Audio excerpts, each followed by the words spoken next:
Kilala ang Pilipinas sa magagandang tanawin at mga lugar, ngunit mayaman din ang kultura at kasaysayan nito na matatagpuan sa mga kilalang simbahan. Ang Katolisismo na pinakilala noong panahon ng kolonyalismo ng Espanya ay malaki ang naging epekto sa pagkakakilanlan ng mga Pilipino bilang isa sa mga pinakamalaking populasyon ng mga Katoliko sa Asia. Ang mga simbahang ito na tumagal na ng mga siglo ay kinikilala rin sa kanilang mga nakakamanghang arkitektura. Ang pagbisita sa mga simbahang ito ay nagbibigay daan sa mga manlalakbay na masaksihan ang kayamanan ng kultura at kasaysayan ng bansa na mas kaaya-ayang karanasan sa paglalakbay sa Pilipinas.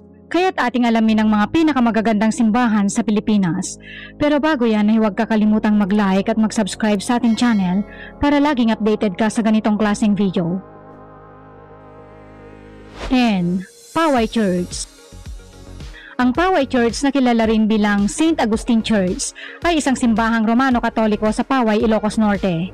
Natapos ito noong 1710 at pinagmamalaki ang kanyang earthquake Baroque architecture kung saan ito ay isang European Baroque style at may malalaking support sa panglabanan ng mga lindol. Ang exterior ng simbahan ay may mga elemento ng Gothic na inspire mula sa mga Chino at mga niches na may impluensya ng Java, Indonesia. Tampok din ang 24 na malalaking buttresses sa mga gilid at likuran ng simbahan. Ang mga dingding ay gawa sa mga bato ng koral at ladrilyo, malapit sa facade at matatagpuan ang isang tatlong palapag na tore ng kampanaryo. Ito'y tinuturing na National Culture Treasure at UNESCO World Heritage Site na nagpapahalaga sa arkitektura at kultura nito para sa susunod na henerasyon. 9. Daraga Church. Ang Daraga Church ay kilala rin bilang Nuestra Señora de la Porteria Parish Church at matatagpuan sa isang tahimik na burol sa Daraga, Albay. Itinayo ito ng mga misyoneryong Franciscano noong 1772 at magkakahalong architecture Renaissance Gothic at Mexican Baroque. Ang harapan ng simbahan ay isang halimbawa ng Churrigueresque Baroque na gawa sa bato mula sa mga bulkan at pinarangalan bilang natatanging Solomonic columns na naglalarawan sa mga ebanghelyo. Ang inscription sa Latin sa harapang pintuan ay nagbibigay diin sa matibay na pundasyon ng simbahan. Ang hugis oktagon na tore ng kampana sa kaliwang bahagi ay nagpapakita ng mga larawan ng 12 apostol. 8. Miagao Church.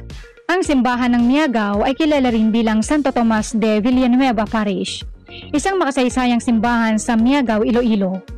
Ito ay isang UNESCO World Heritage Site at may Baroque Romanesque architectural na estilo. Ang kulay ng simbahan ay yellow-brown dahil sa mga materyales na ginamit sa pagtatayo nito. May malalim na pundasyon at matitibay na bato upang pangalagaan laban sa mga Moro invaders.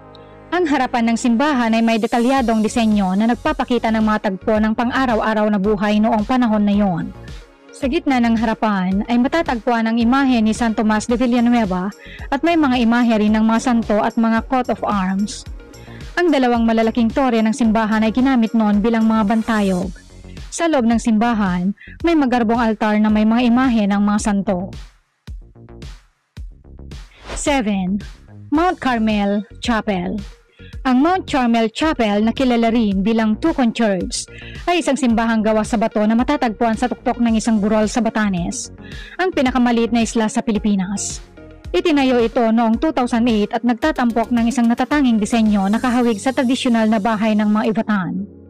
Ang kapilya ay nagbibigay ng tahimik na atmosphere at kahangahangang tanawin ng Batanes, Pacific Ocean at West Philippine Sea.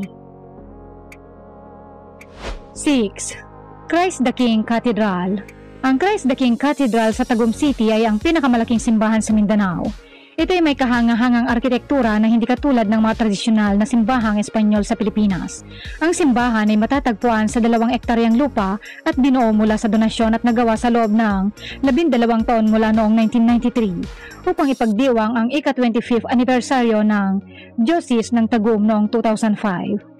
Ang natatanging katangian nito ay ang pinakamalaking wooden rosary sa mundo na may habang 85.5 metro at binubuo ng mga beads na gawa sa magkomo o ironwood mula sa mga bundok ng Davao Oriental at Surigao del Sur. Ito ay likhang sining ni Kublai Milan at orihinal na inalay bilang proyekto ng mga Knights of Columbus. 5. Molo Church. Ang Molo Church ay kilala rin bilang St. Anne Parish Church. ay isang neo-Gothic na simbahang Espanyol sa Molo District, Iloilo City. Tinaguri ang The Feminist Church dahil sa mga estatwang pambabae na kinakatawan ng 16 imahe.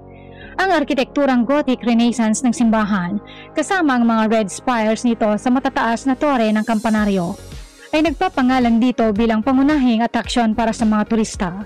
Itinayo ito gamit ang magagarang bato at itinalaga bilang pambansang landmark noong 1992.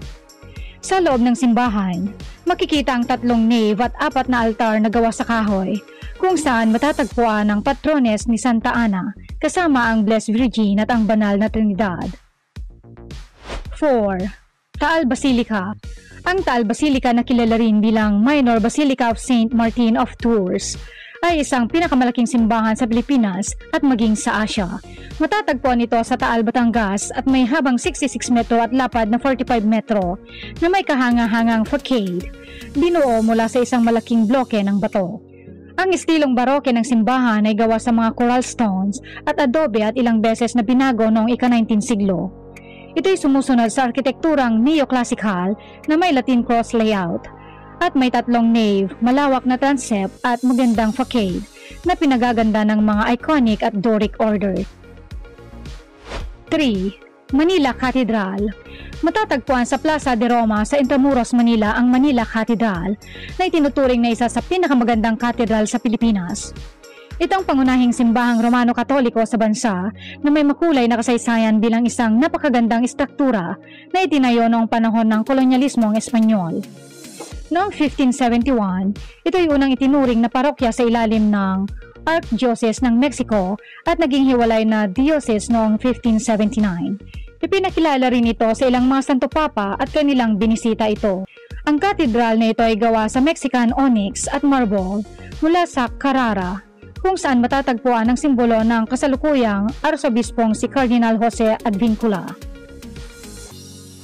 2. Shrine of Saint Andrew Kim. Ang shrine ng Santo Andrew Kim sa Bocaue, Bulacan ay isang kamanghamanghang pinaghalong istruktura ng Korea at Europa. Ito'y itinayo upang bigyang pugay si Andrew Kim Taegon, ang unang Koreanong pari at martir. Ang malinis at minimalistikong disenyo ng iglesia na dekorado ng puti, itim at gold motif ay naglilikha ng kahangahangang tanawin sa ilalim ng malinaw na kalangitan. Ang construction nito ay nagsimula noong 2001 kasabay ng ika-50 anibersaryo ng parokya at natapos noong 2015. 1. Simala Shrine, Cebu. Ang Our Lady of Sindogan Shrine at karaniwang kilala bilang Simala Shrine o ang Simala Parish Church ay isang simbahang pilgrimage ng Romano-Katoliko at ang monasteryo ng banal na Eucharistia. Ang istruktura ay tinayo noong 1998 ng mga Marian monks mula sa Pampanga at pinakilala sa mga mahimalang pangyayari na naganap doon. Ang site ay nag-host ng imahe ng Our Lady of Lindogan na pinaniniwalaan na mapaghimala ng mga deboto ng Birheng Maria, kasunod ng napaulat na pagpatak ng luha nito. Kinilala ito sa pagpapagaling ng mga tinamaan ng dengue sa lugar noong 1998.